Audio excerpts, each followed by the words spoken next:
Harrison Price for Thursday, July 24th, 2025, coming to you from the Nation Network studio built by Arbor Lee here at the Historic Wall Center. And this show, a presentation of Bet365. Matt Sakaris alongside Blake Price, four-time Juno Award winner Mike Rogerson, hitting switches and conducting things.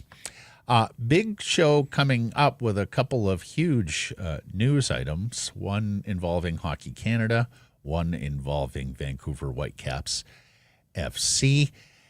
But we start with the Vancouver Canucks, as we always do, in the Whistler Golf Club poll question. Should the Canucks be willing to include defenseman Elias Pettersson in a trade package for a top two center? You can vote yes, you can vote no. Do so at the Harrison Price X and YouTube channels. So, two geneses of this poll question. One, the report, I was addressed mostly, but maybe other places too, suggesting that Canucks management really has no appetite to trade defenseman Elias Pettersson.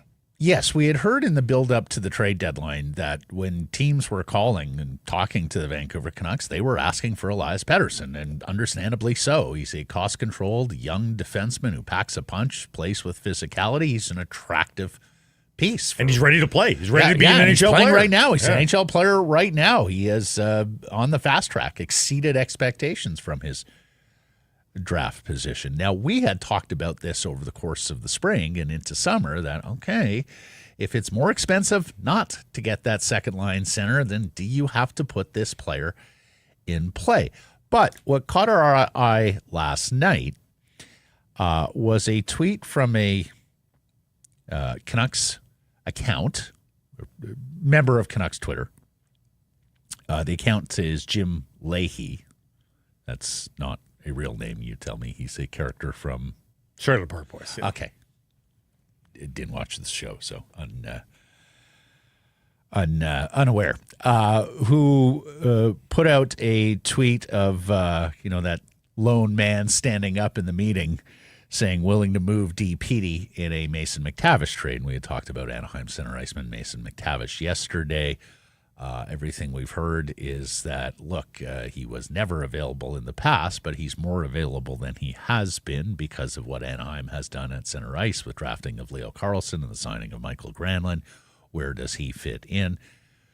So Jay Fresh, who we cite often, and especially his hockey player cards on this show, who's out of market, tweets, hold on, is this an unpopular opinion amongst Canucks fans?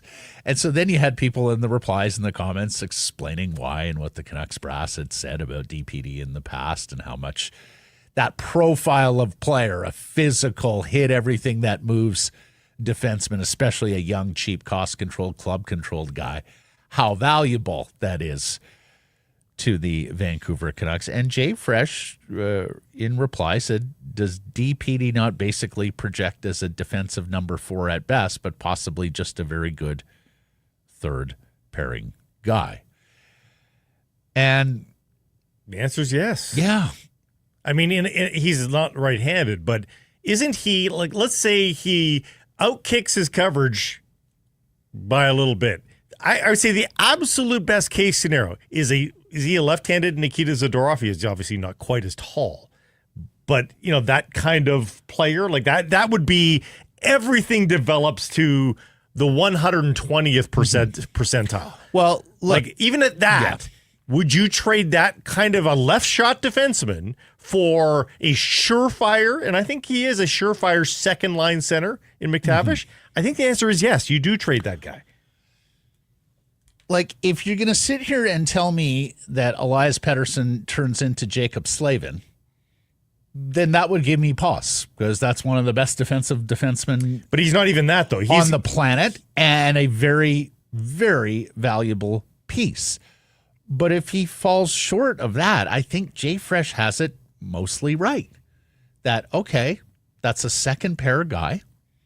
It's still a valuable piece, and particularly with the physicality that he plays with, the energy that he plays with. But that's not as valuable as the second line center. Well, to me, Slavin is in the Tanev mold, which is a heady defensive defenseman that makes good reads and good plays. That's not what EPD is projecting as. That's not what we've seen from EPD. EPD is a rambunctious, physical defenseman that gives you energy and a pretty stout defensive presence, but not via a heady, slick puck-moving play. So I would even put him in a lesser tier than what we just talked about, the Slavin Tanev tier. So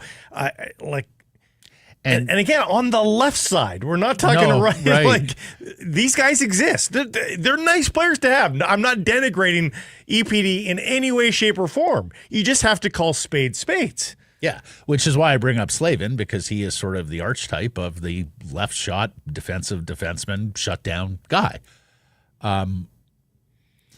The other thing that we have talked about, the Vancouver Canucks, for at least this season, and perhaps two, and perhaps even more than that if they can get Quinn Hughes' signature on a contract extension, have committed to Quinn Hughes and Marcus Pettersson contractually by what they're paying them to be your top two left side defensemen. So is Elias Pettersson a luxury, and maybe the only sort of luxury piece on the team, although I suppose you could make that argument with some of the younger right shot guys they have. But is he not a luxury for you for this coming season? Now, I completely get if you're worried about Quinn Hughes wanting to play with his brothers, asking for a trade after this coming season, or in 2 years' time, free agency to New Jersey or elsewhere, why you would want to keep Elias Pettersson in the fold, because then he just bumps up. You've got certainly not a replacement, because nobody replaces Quinn Hughes, but you begin eating into munching some of the minutes that Quinn would take up with a very stout and reliable defenseman. But for the purposes of this season, and remember, there's a school of thought they are all in on this season to keep Quinn Hughes and get back to the playoffs, then are you not further ahead with a second-line center?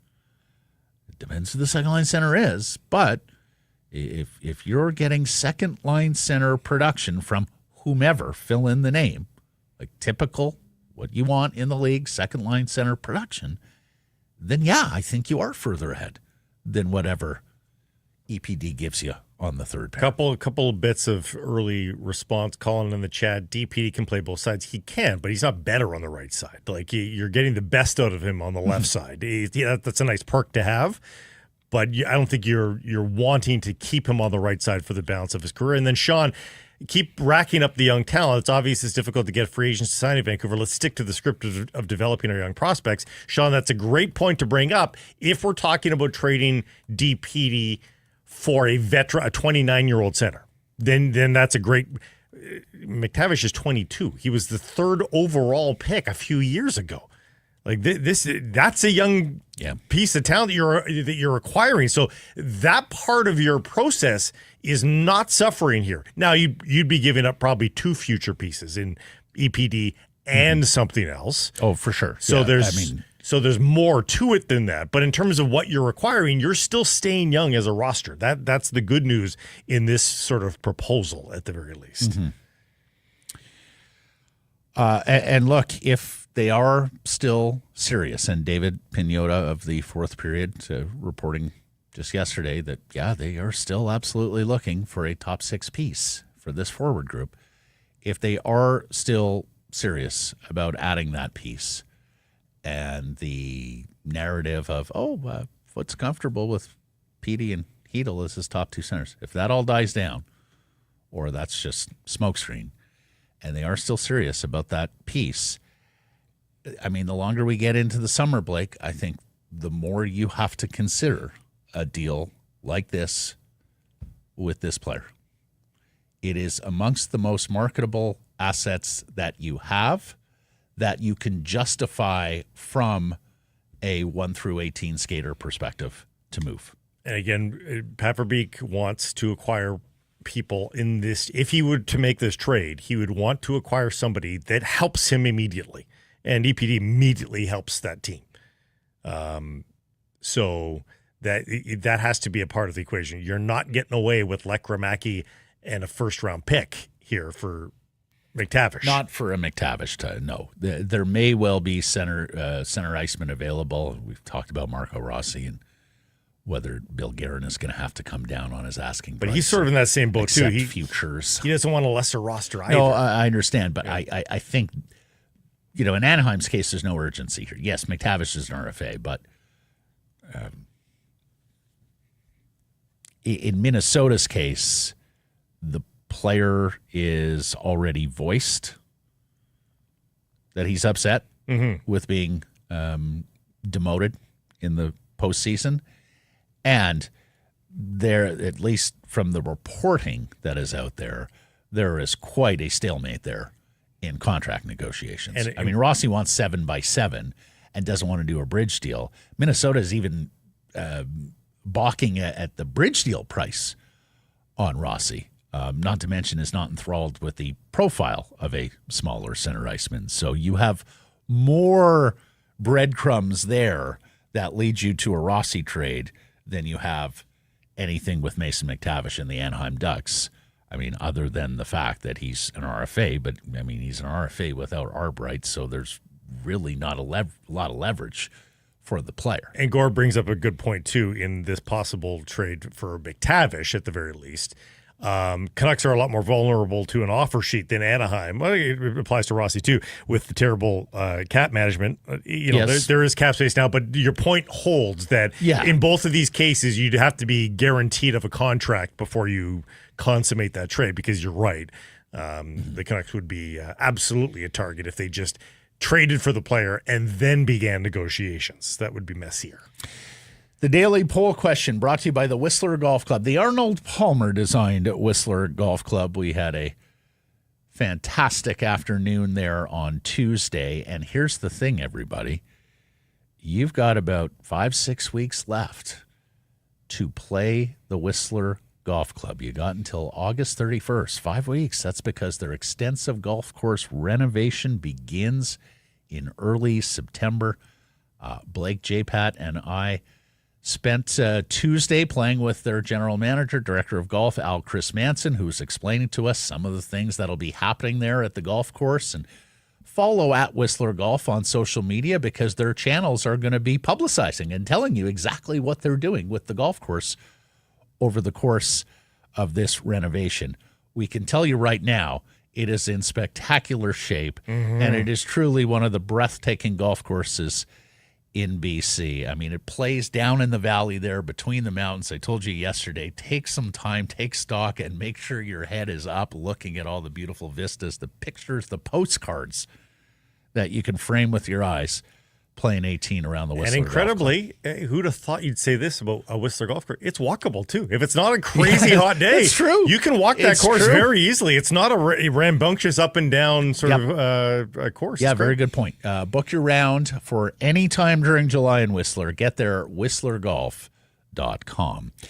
On to our top story, brought to you by Yellow Dog Brewing, Neighborhood Brewing, Foolish Winery. Ontario Justice Maria Caracoccia says the complainant's evidence in the Hockey Canada trial, quote, not credible or reliable.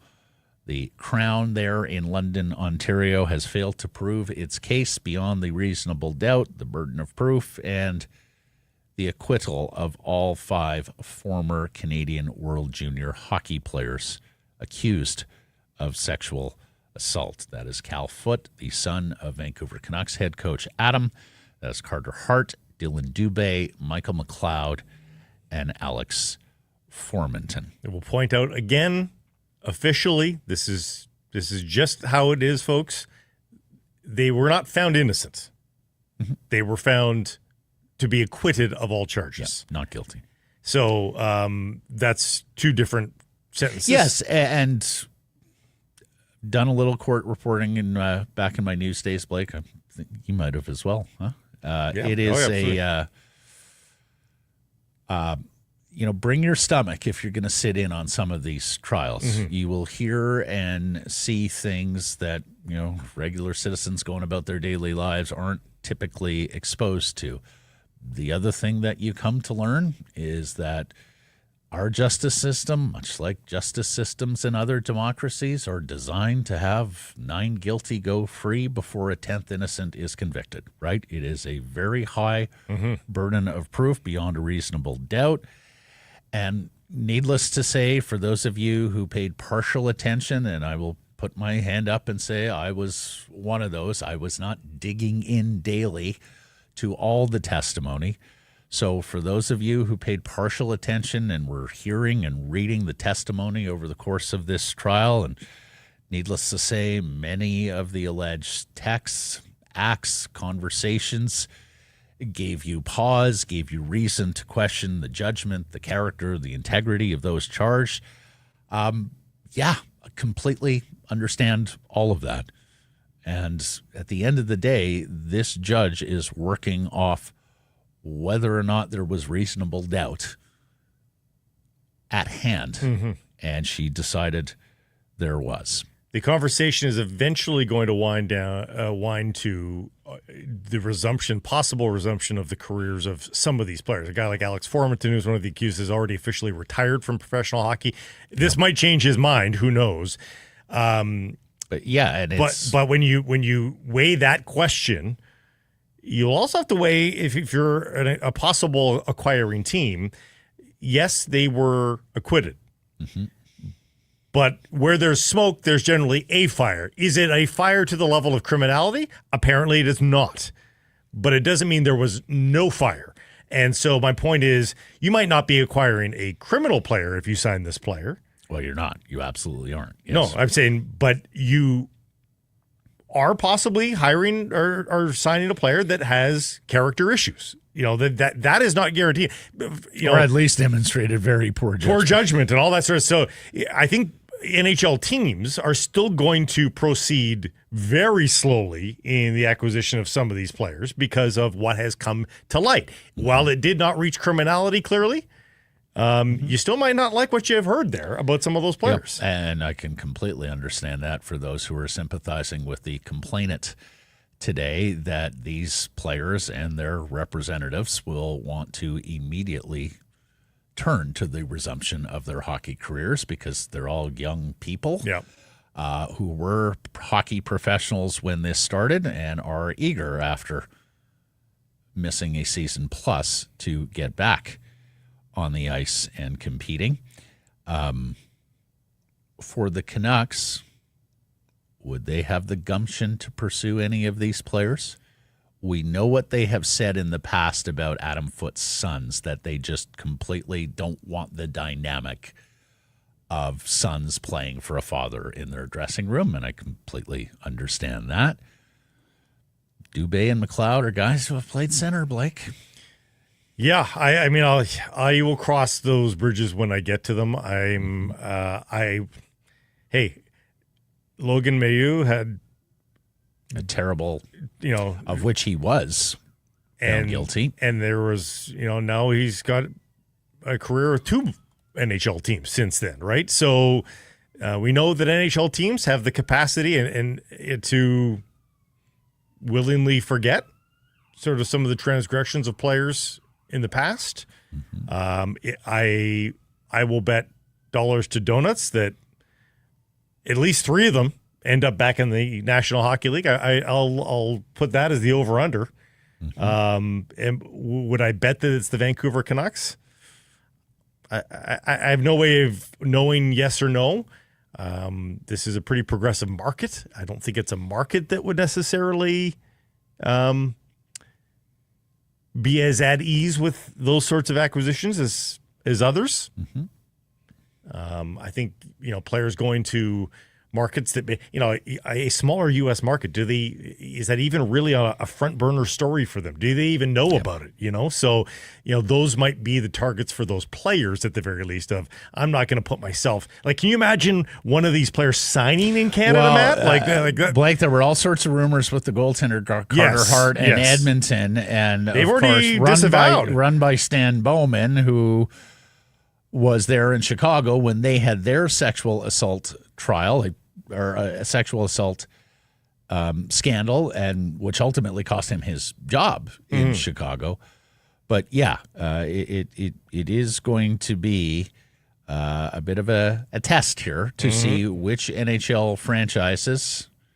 And look, signings like this would rise to the level of ownership, right? Like, you just don't do this as a general manager without getting a green light from your owner because of the sensitive nature of these files.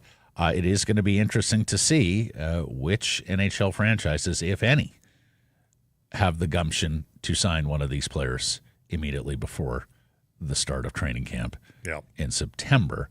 The other matter we should bring up here, because I had a conversation with somebody about this yesterday, it is hard enough to be a first-time NHL head coach, let alone a first-time NHL head coach who has very little coaching experience, including very little head coaching experience in his past. But where would Adam Foote's headspace have been if his son Cal was sitting in a jail cell as he kicked off his NHL head coaching career with the Vancouver Canucks? Alas, that is no longer a concern for Adam and for the Foote family. For a team that just came off of a year of noise and locker room distraction, again, can you see the Vancouver Canucks going down this road? No, I cannot. Can't see that as a possibility. So we will keep an eye on this, but I don't suspect that the Canucks are part of that. Yeah, but here's what I will say, Blake. Sports at large, if not simply the National Hockey League, but other big profession, the best-in-class leagues in the world, have historically shown themselves to value talent acquisition above any character flaws in a player's past.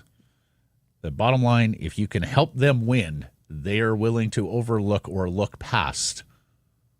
And that's why I say these guys are going to get jobs. I don't think it's in Vancouver, though. I don't think it's north of the border for most of the five, at the very least.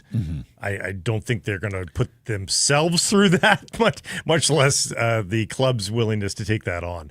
I would be surprised. Yellow Dog Brewing's released Field Trip West Coast IPA in collaboration with Bale Breaker Brewing. It's a cross-border collaboration built on hops, friendship, and the spirit of adventure.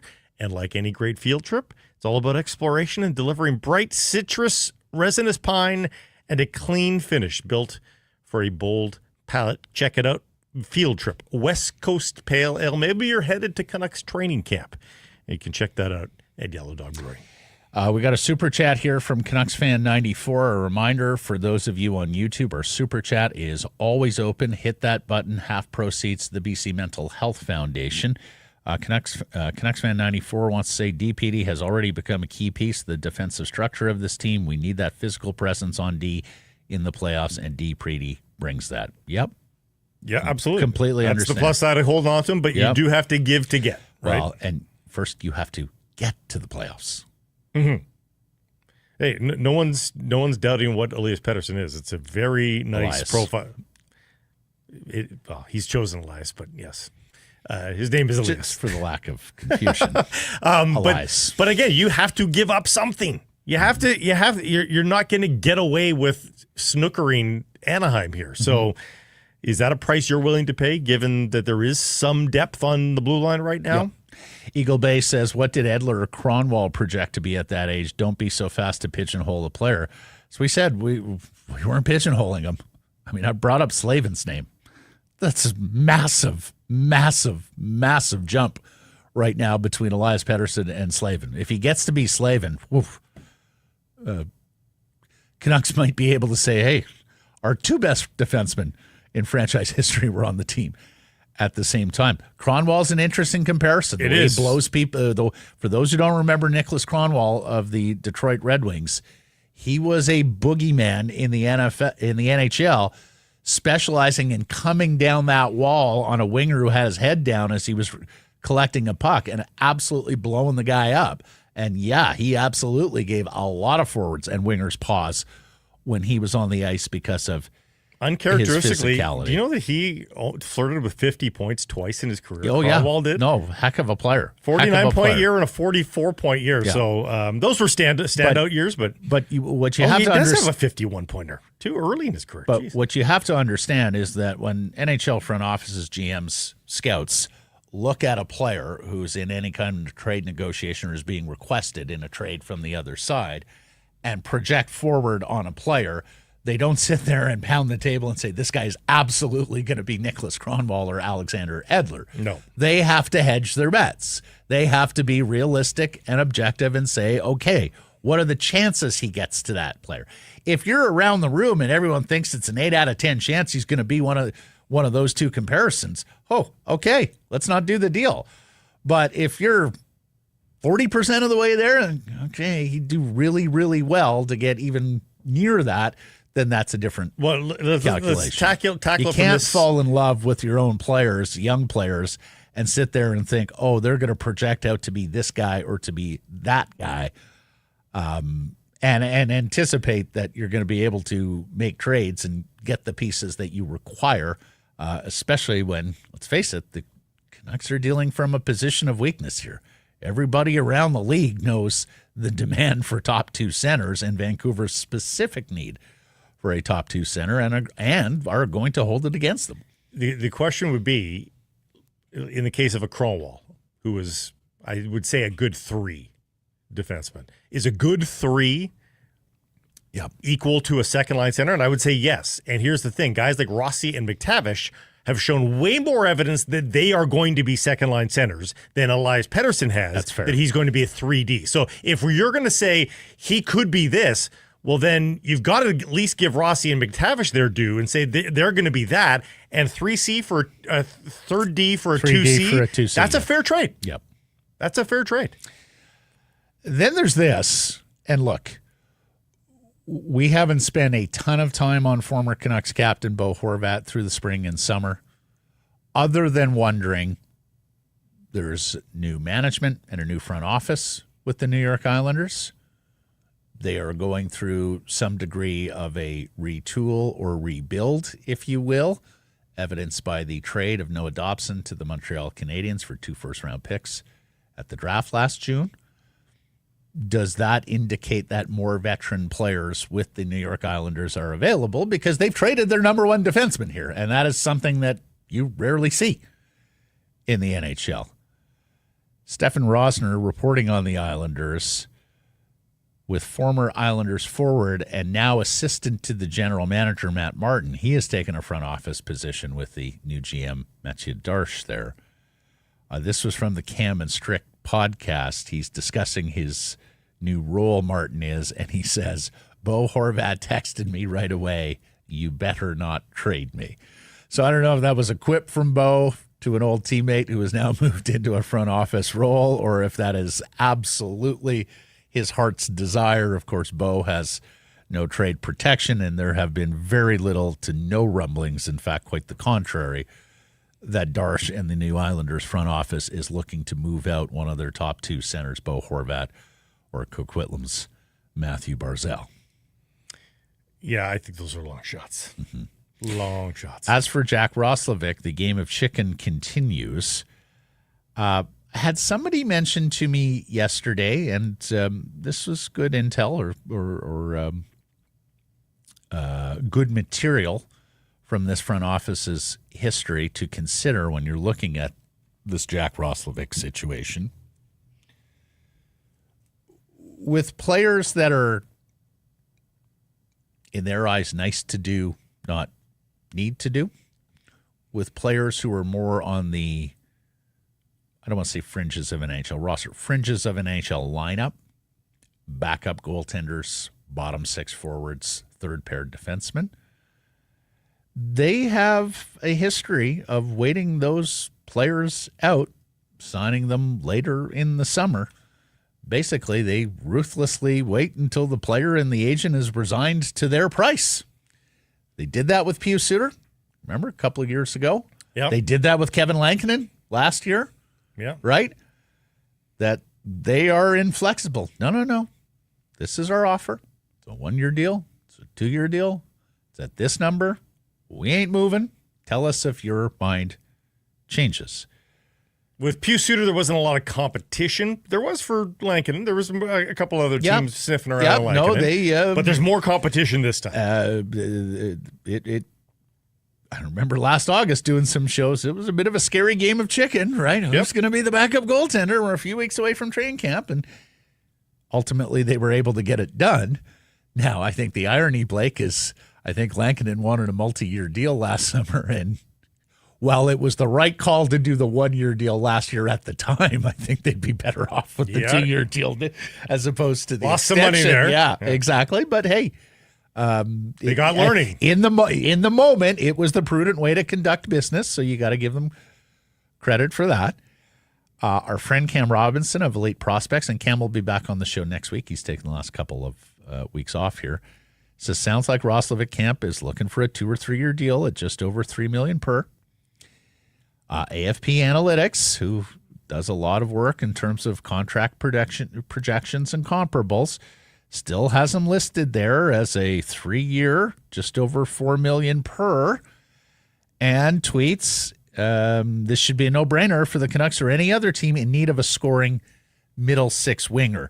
The operative word here is winger, Blake, because we're sitting here and talking about Roslovic in a center context because that is the gaping hole in need of the Vancouver Canucks.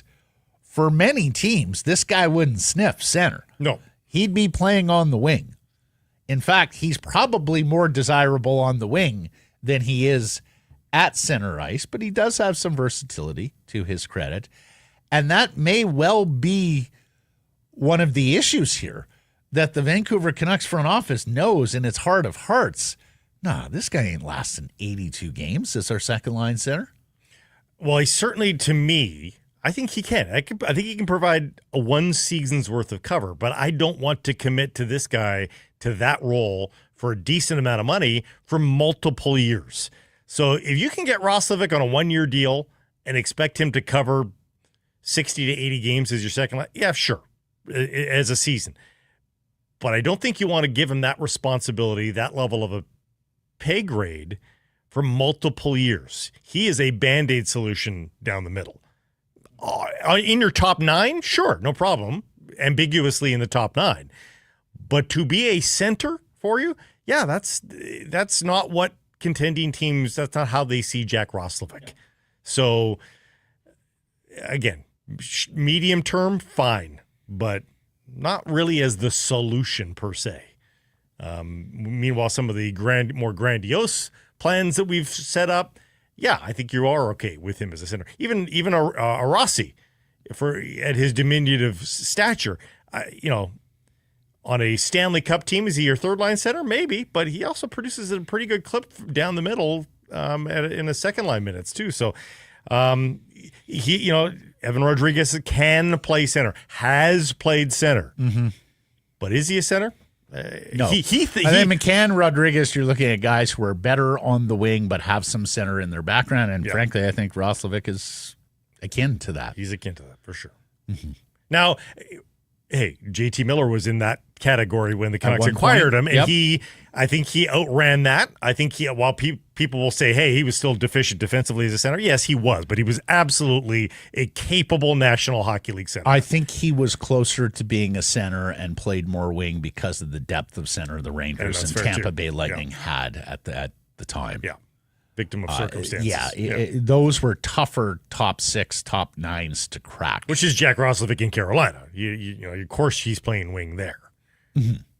But although, if he was a great center, would he play ahead of Kotkaniemi? You would think so, yes, right? Yes, yeah. So that's where the Roslovic file stands right now. And again, that is the easiest, I use the word solution in air quotes, for the Canucks. Yep, you can go out and sign Jack Roslovic. Or you can sit here for the rest of the summer and try to get yourself a deal for a more bona fide second-line center, understanding it is going to come at a cost, and understanding it's going to come at a cost of guys that you probably don't want to trade, like Elias Pettersson, like Tom Wielander, like some of the good young players in your organization that you hope play early and cheaply and play long time in this market. Several are saying that Roslovic and Hedl are in the same category, maybe as we sit, but I think there's actually still a level that Hedl can get to skill-wise if you didn't know anything about Hedl's health background. Mm-hmm. I've got far more faith that Hedl can be a second-line center in a medium to long-term capacity than I do of Roslovic. But you just don't have the health. Yeah, I think he's a little more natural at center ice, but yeah. Different issues. In his case, it's just about the next hit and hopefully staying healthy. Let's get to today's menu. It is brought to you by Greta. Fantastic spot to pregame or postgame. You were mere steps from the stadium or arena. And Greta YVR taking part in Punch Bowl. That's this Saturday, July 26th. Rose Disco. That's this Sunday, July 27th. And Country Club Festival, August 9th. They have events. And as well, their official after party for all those events, and they're coming soon with Country Week from August 5th to 10th. Tons of giveaways, contests, themed events, and of course, country music. If you're planning a summer event, team building, family reunion, sociable, check out Greta. They have the awesome arcade that encircles the bar with a game for everybody and a fantastic menu of street food. Try the tacos. Greta, 50 West Cordova. Oh, you want more info on that? You want to book your event? GretaBar.com. Greta, 50 West Cordova. Let the games begin. We have a good and long discussion with Axel Schuster, Whitecaps CEO and sporting director, coming off the news yesterday from Don Garber, Major League Soccer commissioner, at the All-Star game in Austin, where he says BC Place is not a viable home for the Whitecaps going forward. He said there's no plans to relocate the franchise right now, but a stadium solution is required. He gripes about next year's schedule and how the Whitecaps have to wedge games in and around the 2026 FIFA World Cup. So we asked Axel all the pertinent questions here, plus what to expect here on transfer window as the Caps now second place in the West, facing Sporting KC Saturday at BC Place. Look to replace Ranko Veselinovic at center back after his ACL injury, not to mention add to the group up front after Pedro Vite goes to Pumas.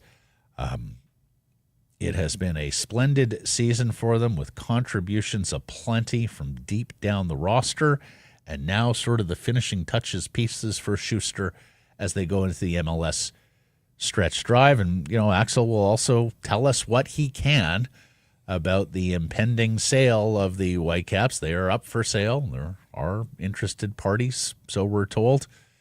And, of course, what could possibly come in terms of a soccer-specific stadium. So all that coming up with Axel Schuster, and then our friend Adnan Virk of Amazon Prime and their NHL coverage. We'll talk to him about that. That schedule was released yesterday as well about the Hughes. He's in New Jersey, so uniquely positioned to talk to us about the Hughes matter and everybody in the Garden State anticipating that one day Quinn will reunite with his brothers. And, of course, we had to throw Adnan a Blue Jays question as well, 1 week to the Major League Baseball trade deadline, and the Jays leading the AL East. Adnan working at Major League Baseball Network as well. So all that's coming up on the show. Take a peek down at NFL training camps as well, where the Seahawks are underway, and the BC Lions play Sunday at BC Place against Hamilton, and take a look at their personnel and the injury report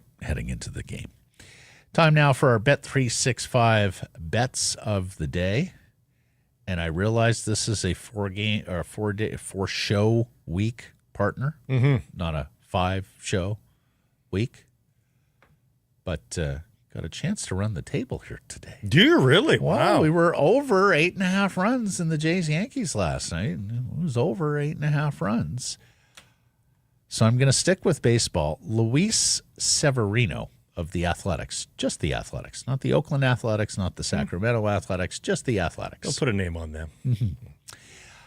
He signed with the Athletics this past offseason, and I don't think he really knew what he was getting himself into in that little bandbox stadium they're playing in Sacramento, that minor league park.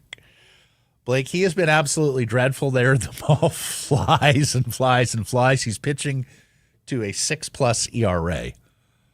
On the road, he's been damn good. It's an ERA of 3. It's the sort of the pitcher that everybody knew him to be. Athletics are in Houston tonight. Astros starting a relatively young and experienced starter. And I'm getting value on Severino and the Athletics at +120. I'm going back to the Ticats and Lions coming up on Sunday because we've talked about this a little bit, the starts for the Lions, putting themselves behind the 8-ball. I'm not going to say they can't win this game. They've been outscored by 30+ points in the first quarter through 7 games. So Bet365 has a first half money line. Mm-hmm. Until the Lions prove me wrong, I'm going to go with the Ticats to win the first half. That pays +125. The segment of presentation of Bet365. Whatever your bet, it's never ordinary at Bet365. Download the app, get in on the game, use code NATION when doing so. Must be 19 or older. Please play responsibly. Axel Schuster coming up next.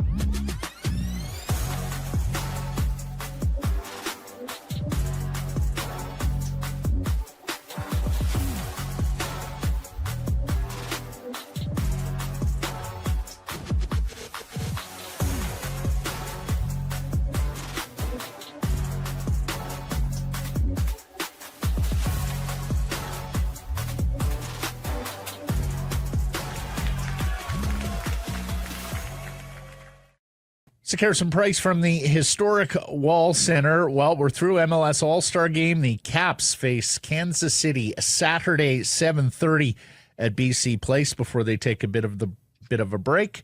It's our pleasure to be joined by CEO, Sporting Director, Mr. Axel Schuster. How are you? I'm very good. Back from Austin and enjoying the wonderful and cooler weather here. Yes, I'm sure. And we noted quite a Caps contingent at All-Star Game and All-Star Week, and Yohei Takaoka had a nice turn in the skills competition. Then Brian White scores, and the spirits looked fantastic amongst the Caps crew down there. Were they buzzing on the way home? Were they happy? No, they were really happy. I can say there was a great vibe in the plane for at least the first hour. Then everyone fell asleep, and we arrived at 3. We arrived at 3 a.m. But I think it's a super important and meaningful competition for our league. We also want to showcase ourselves. So we felt honored to represent this event with 4 players like no other team.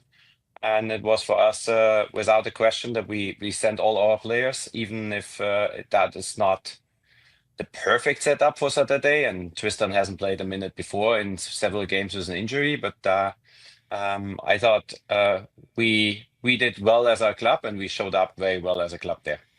Showed up great on the pitch, and of course news off the pitch as well with Commissioner Don Garber's comments about this market and the stadium situation. Axel, what is your reaction to what you heard from the commissioner? I would say more or less a lot of the things that I say since a long time. First of all, and I always say that everyone in this organization can continue to work, and I think no one feels impacted by the announcement of last December, and you see that also on the pitch, that we continue to perform on a very high level because our plan A, B, C, maybe until X or whatever is to find a solution in our market and to find a future for our team in this market.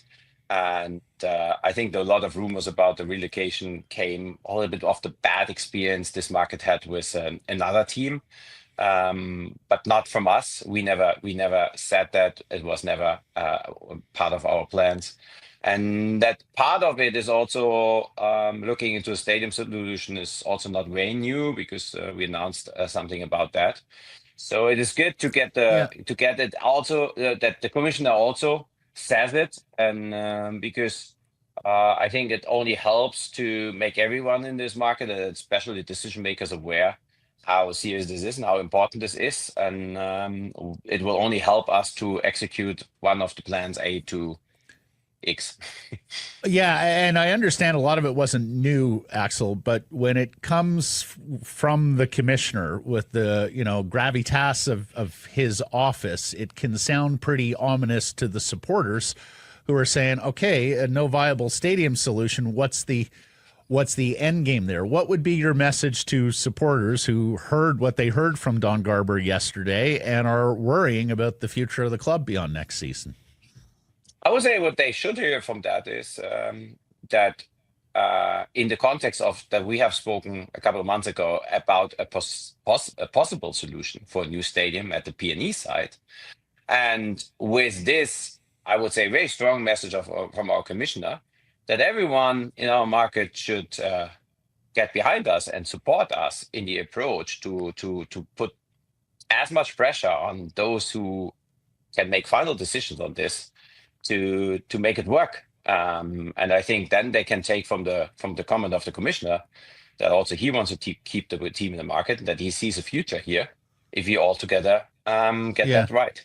Okay, so let me then ask the natural follow-up. When you talk about put pressure on people who can make this happen, are you encouraging people to call, email, text Ken Sim in the mayor's office asking the city of Vancouver or David Eby in the province to help finance this stadium, Axel? Is that where this is heading?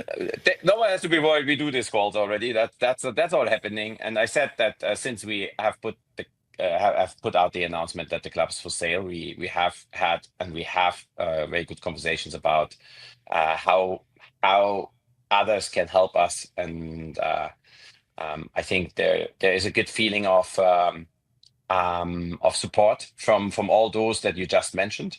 But I think it is not wrong, and is never wrong if some people also speak out. There are different platforms in the world now to give everyone a feeling.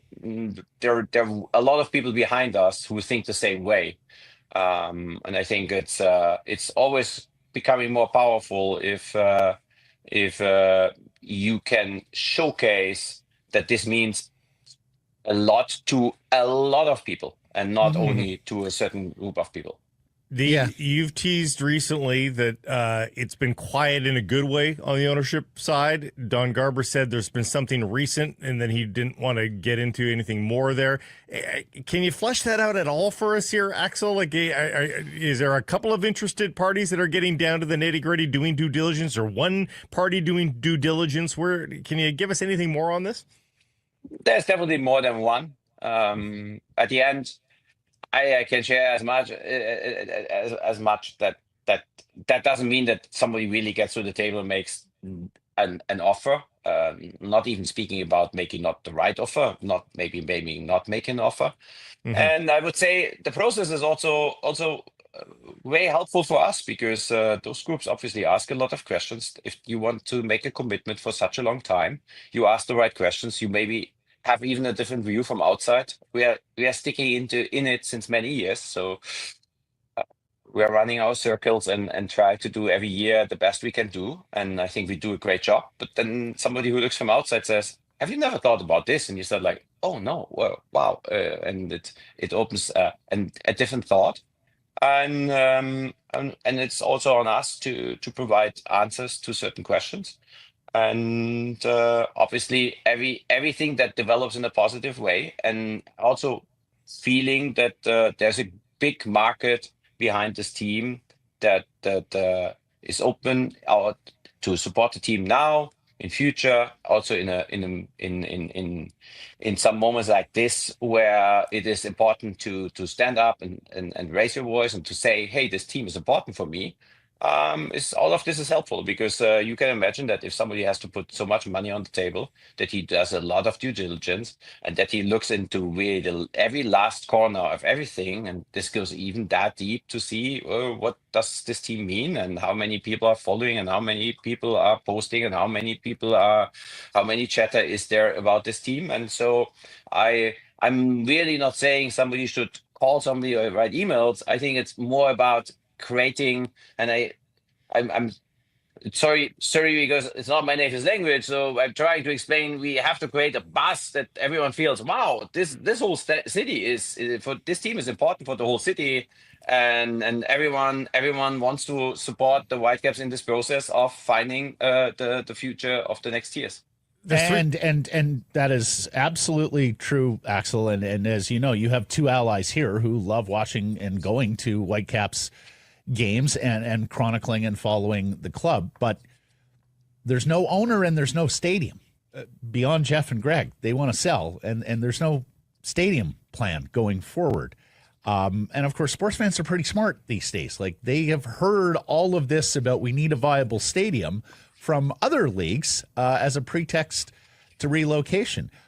I understand Garber said last night we have no plans right now to move Vancouver, but I am, and I think there would be a lot of Cap supporters who are also wondering about just how committed Don Garber and MLS are to the market of Vancouver.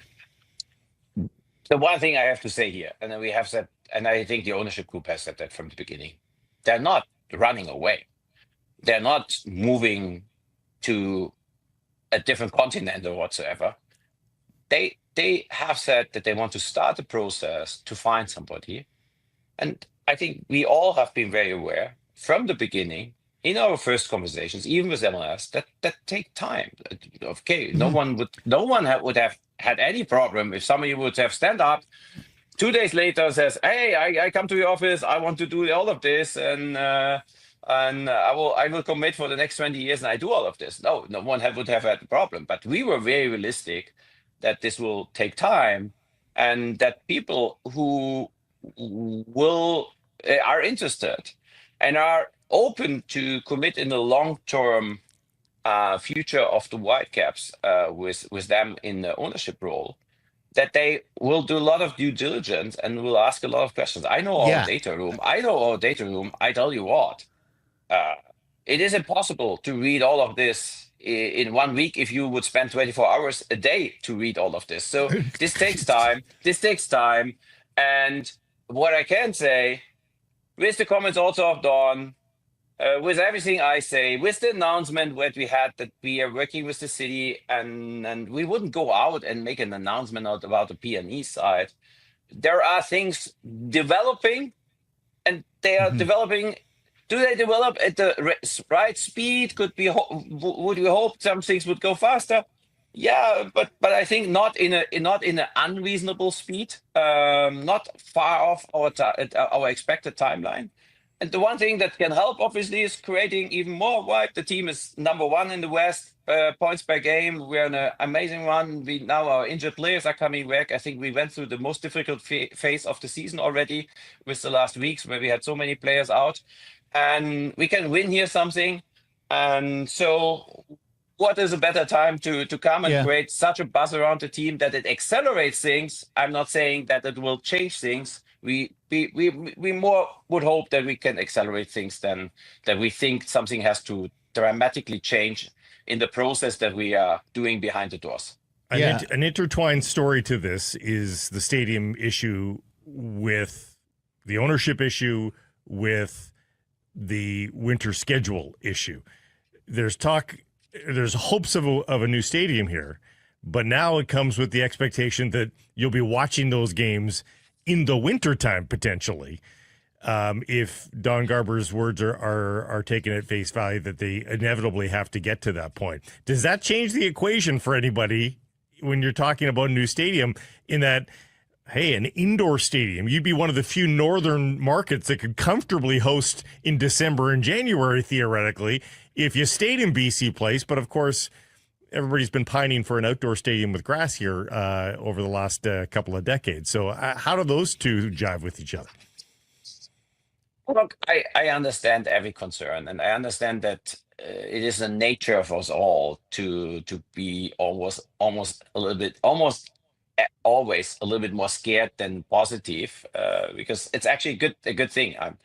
If we discuss a problem, always discuss the worst case and not the best case, because the best case is a nice thing and you celebrate at a certain point.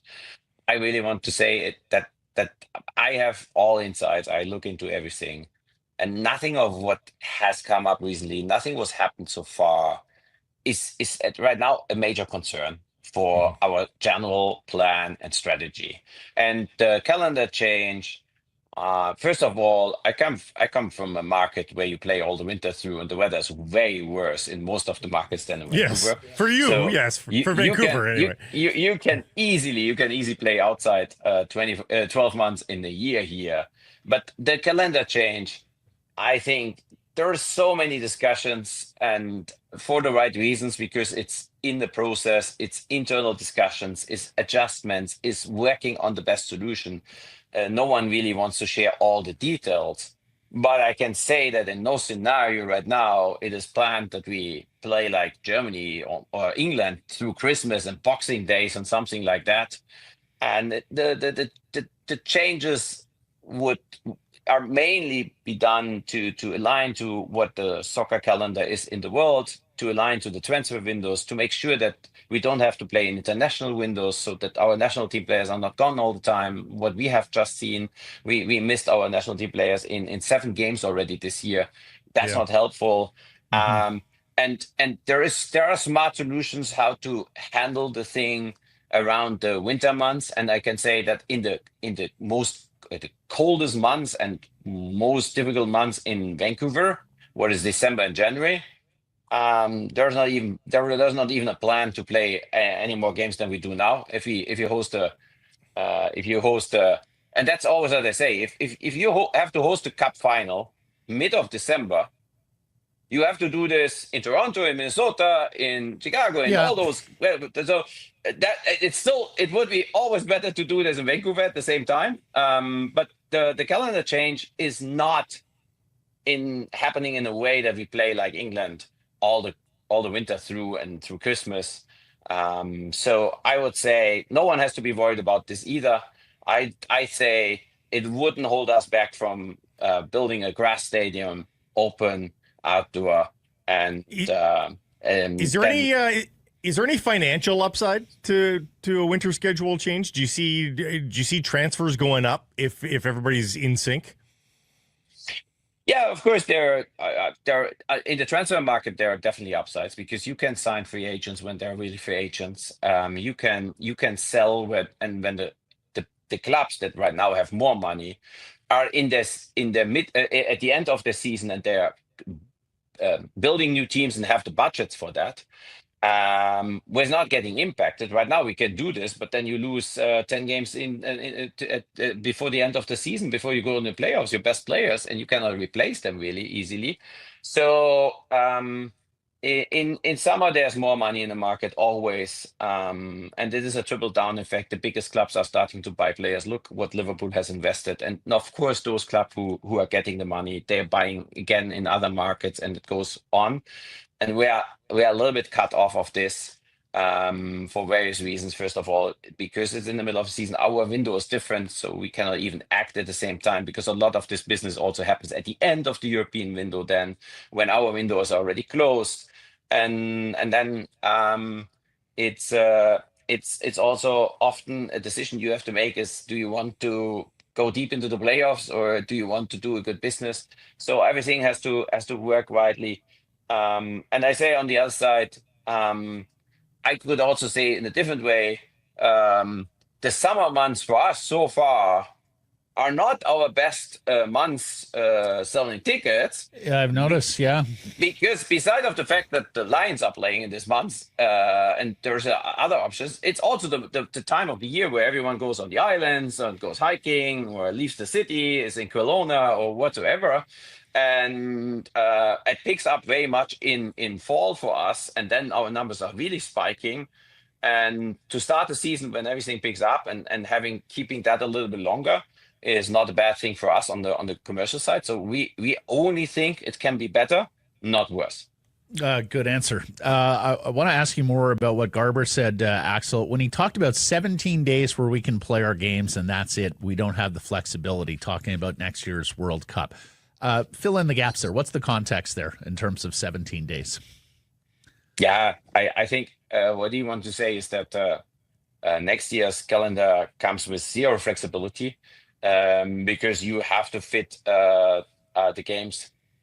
You have to fit the 17 games, first half of the season, second half of the season, in what is left outside of the FIFA window, of the World Cup window.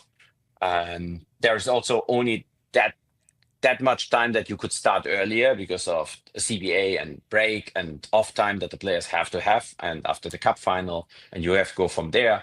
And then there is international competitions in the middle, because the Champions Cup will also be completely played until the World Cup. And we know how many games that can be, and you cannot schedule games on that dates because you don't know how far the teams progress. The Canadian Championship, US Open Cup, they will probably also want to play their games. So that what he wants to say is, if you take the calendar 52 weeks, you look from when we can start to when we have to finish. If you look into how much time is getting cut out through the World Cup, and you add all the other competitions that are already in, then there's no flexibility left. So it will be pretty much, that's the date. We have to play at that date. Right. And other than that, there are no available dates. So you lose the stadium from when till when? Axel, do you have specific dates next year? I would love to have the exact answer on that, because I was at that's the other thing. The World Cup hosting markets are some of them a little bit different, especially if you play in the stadium. Toronto, Seattle, us, Atlanta, a few others. New England, yep. New England. So in those markets, because the grass has to have a certain protection Curing period, time. Yeah. clearing time. In some stadiums, they have to put in the grass. In some other stadiums, there is grass, but then they have to give it some form of a protection time.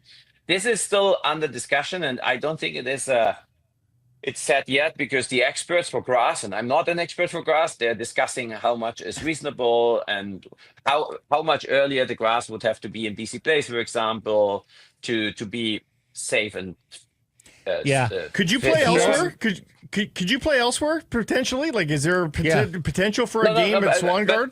What I didn't want to say that we are worried about that, because right now it only means that within the 17 days we maybe have to play 2 more away games at the end of the period before the World Cup, but we just played 5 road games in a row, so it's also nothing really new. If that would mean we have to play, even if we would have to play 5 road games between match day 17 and 5 backwards, it wouldn't be any different to now. So it means it is more a puzzle game, and for the league it's a very difficult puzzle game, because let's say, I just go with an extreme, it's not an example, but to explain for everyone on your show, if every host city team would have to play 5 road games before the World Cup because of the grass issue, then the league has to figure out where those 5 the teams all play for those 5 games. And so they have zero flexibility in the schedule, because they have to lock in this. So then the market comes and says, this is always a good day, or there's a big thing in our city, and they say, we cannot respect any of other restrictions. We have to just hammer into the available dates what we have to hammer in.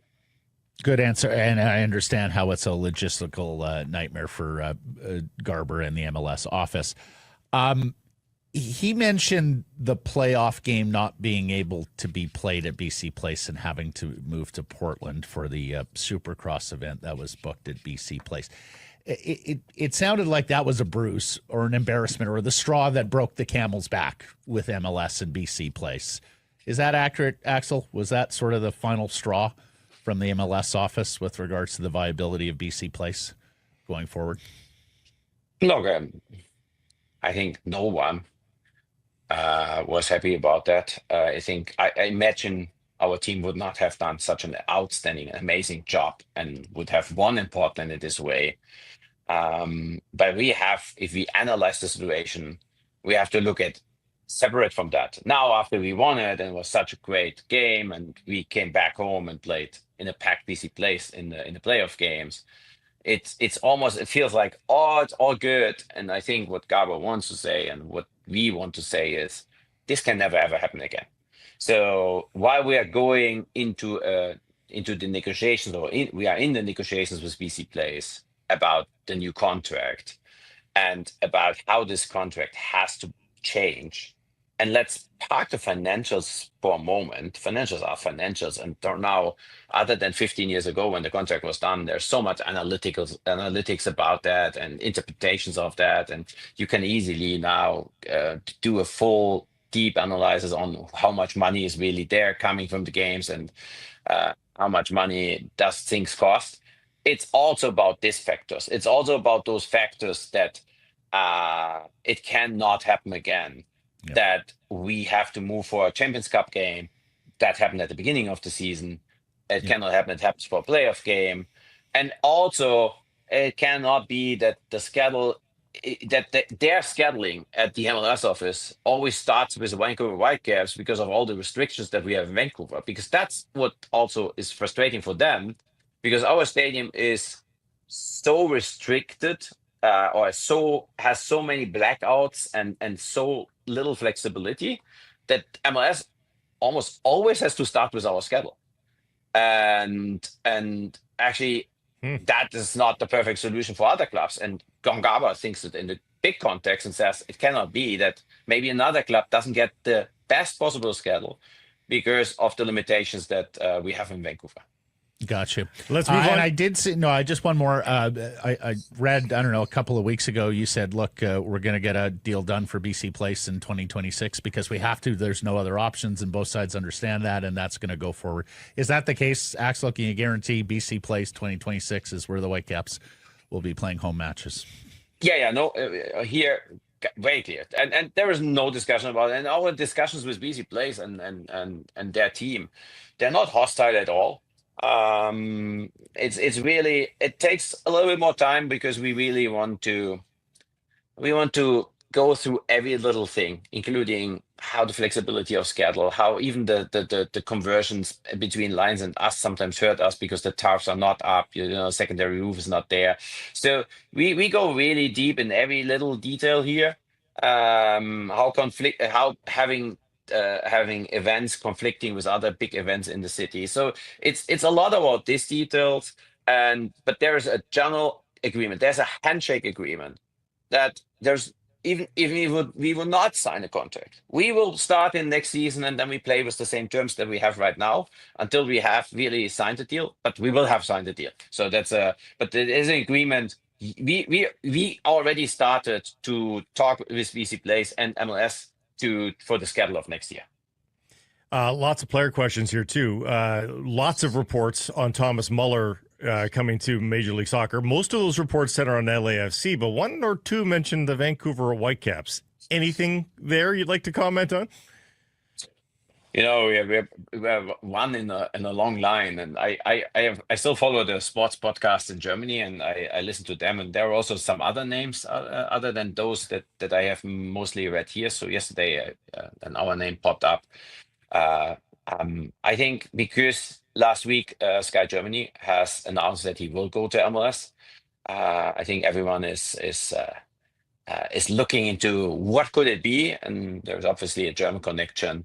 So to hear, because I think they figure out that one or other of those that have been in the line already are not working really, and so they start to speak about others. Our situation is pretty easy, and everyone knows that we don't have a DP spot open. And we cannot even open one because we went with the other model, and we cannot change this mid-season. We have, unfortunately, 2 season-ending injuries on the defensive side of our team, while we have attacking pieces coming back with Ryan Gold and Ali Ahmed soon. So everyone can imagine what we are focusing and working on. And so there is not more to say, although I have to say as a German that there's nothing bad that I can say about Thomas. Nothing that would hold me back from thinking that would be a great thing, but the reality, we're working in the reality. And that's what we are doing right now. How about Luc de Fougerolles, the Canadian men's national teamer? Reports linked there. He signed with Fulham, but I would think that they want to loan him out for a lot of minutes. You could offer him a lot of minutes, couldn't you? Yeah, we could, and obviously the situation has even changed. Look, I think we traditionally try to look for into interesting Canadian talent always. Especially in those where we think we can maybe offer something like playing time. That doesn't mean that they always agree.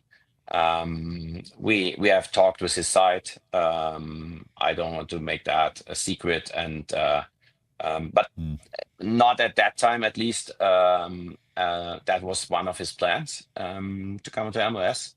Obviously, with the injury of Ranko and us even having more minutes, we will try again to activate these conversations, but I can not share more than that because there is no more than that yet. And any update on Ryan Gault? You mentioned he's close. He's doing more. What's a real for him to step on the pitch and play more than 7 minutes? For him to play a half an hour of soccer, how far away do you think fans are from seeing that? Look, last time I did a prediction, I was very bad on it. So since I'm not making predictions, it's progressing well. I would like to keep it like this. Unfortunately, that's something that I learned very early in this business. And not every individual is the same, and healing processes are very different. And there could be setbacks. There could be just things that are going slower than with other players. So right now, it's progressing in the right direction. And we want to play a lot of games in the second half of this year, and we want to be super successful. And at whatever time he will enter the pitch and come to support and help us, this will only be a good thing. And he will be available at some point, and hopefully then exactly the right time and the right point to make magic happen. Well, we're looking for a long session here, Axel, so thank you for the time. But yes. Saturday at BC Place, 7:30 against Kansas City, and then they're back at BC Place August 17th against Houston, August 23rd against St. Louis, second place in the West, but with that game in hand, could very well be the top club again here soon. Axel, appreciate the time and the candor. Thank you, sir. No, thank you for having me. So Carson Price from the Historic Wall Center, our next guest, a star-spangled Canadian doing fantastic work. No, we always call you that. Yeah, I was gonna say, that's not the first time you've used that, Matt. It's not in a derogatory manner, but years and years ago, my colleague at the Globe and Mail, Jeffrey Simpson, wrote a book, Star-Spangled Canadians, where he went and just talked to Canadians who had made it big in the U.S. It was a very good read. Good luck. Host of the Amazon Prime Monday Night Hockey. We talked long time yesterday about that and everything that Amazon brought to the table last year. And, of course, Major League Baseball Network. It's our friend, Mr. Adnan Virk. How are you? Matt, Blake, great to see you both as always. My interest is peaked. I wonder what the conversation was about Amazon Prime yesterday. Well, Amazon Prime was extremely well received in our market, at least last year. I said it many times, Adnan. I was expecting a Chicken Little sky is falling. Where are my Canucks? How come I can't find the Canucks on Sportsnet? But I think people were primed, pardon the pun, for the Amazon schedule, knew where they had to get the game. And then when the stream did come on and we had those incredibly vivid, crisp images, the likes of which we haven't seen before in hockey, not to mention the novelty of the announcerless warm-up, just the sounds and sights of the game at rink level. It was extremely well received. Because you've seen the complaints about baseball, Adnan, with their streaming games. I can't find it. I'm not paying for blah, blah, blah. Mm-hmm. No, it's a great point, especially what Matt was saying about the quality. Because, again, like when we're broadcasting, as you guys know, like I'm not watching it. I have no idea. So, like, after it's like, oh, it's so crisp. It's so pristine. And I'm like, oh, good. Like my always fear with streaming is, is there a lag issue? I can't flip around, things like that. So, yeah, I mean, that's the first thing to me. Like, get the technical stuff right. And it was above and beyond. And then, like Matt mentioned, the whole idea of just having the announcerless images before the game. It's a great idea by our executive producer, Ken Miller, because when he talked about it, I'm like, I remember one of my friends texted me because, hey, just so you know, like, I don't think you knew you were on camera, but were you like stretching or something? I'm like, what? Like, I don't really stretch much, but he said, no, he goes, I swear to God, he goes, you were like stretching your quads out. You're kind of like moving around. I go, maybe I was. And afterwards, I'm like, I didn't know when the camera was on me. So then you get a little more concerned about that. So I make sure, I'm not picking my nose when this happens. And then we started to produce it more. And then I started to laugh. I said to the guys, I thought what made it unique was that it's as if it's a fly on the wall, like I'm at the game, riding the escalator with Sakaris and Price going to the game. And now it's kind of becoming produced. So it kind of became the pregame show before the pregame show. So I'm interested to hear the feedback, Matt. I will pass it along because it started to get a little pregame showish. And I'm like, wait, we're going to talk Quinn Hughes in 20 minutes? Like, I thought this was supposed to be just Jody Shelley wandering around and there's John Porcelain making small talk. That's it. Yeah, I like that part. I like that. I would sign up for that. I think people love to think that they're getting something, I don't know, unique or almost accidental, and yet you all know that you're on camera. So at least most of you do. For my money, Adnan, what I loved about it is I was always taught in my newspaper days, take the readers to places where they don't get to go or aren't allowed to go.